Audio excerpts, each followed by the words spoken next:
So this is about Stonecreek Studios. When I put the studio together for Boys to Men, a lot of people just thought, well, they just gave me a bunch of money and I just bought some gear and put it in there and everything was fine.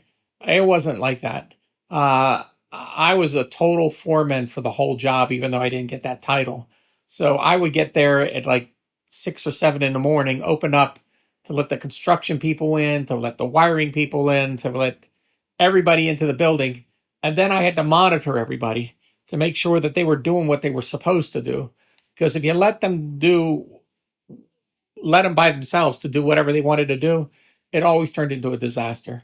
And like some of the wiring guys had to have a proposal, they'd give it to me, I'd go through it, it made no sense. And I'd have to get them to rewrite it a couple times before it made sense and it fit in the budget. And then I had to double check that they were actually doing what they said they were going to do. But I also had to arrange for the 24 track that we had an MTR 90. It had to get refurbished because the heads were totally shot on it. We bought it at auction, but the machine was no good. So I had Gene Kane from Phoenix Audio Services come and redo the whole machine. And when the old engineers were working at Stonecreek with that machine and they heard it, they were like, oh my God, this machine sounds fantastic now. So I always wondered what they were doing with that machine before. But a lot of the equipment needed to be refurbed, or the wiring had to be done correctly. And the construction, we had all these quote unquote design people in there doing different crazy designs, painting and textures. I mean, actual textures to the walls. And then they had the hardwood floors going in. But I had to be there every single day from early in the morning to late at night. And sometimes I would just sleep there because it was just so late. It didn't make any sense for me to drive from Gladwin all the way back to home and then come back again to make everything happen fast enough, because all this stuff had to happen within a month.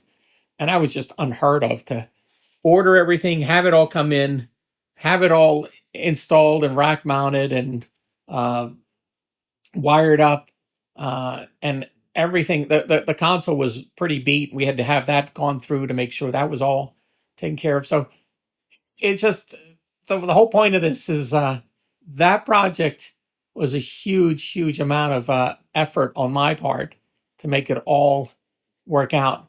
But the killer is after I worked at Stonecreek and doing this, and I got a job at Medley.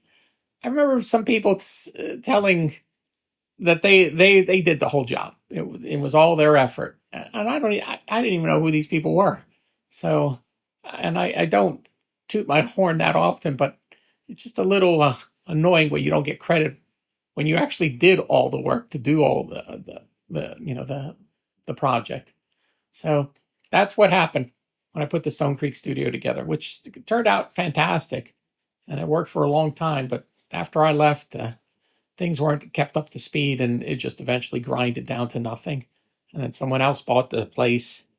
Wally Heyman became a production company, and after he left, it just stopped, and now it's just sitting there idle.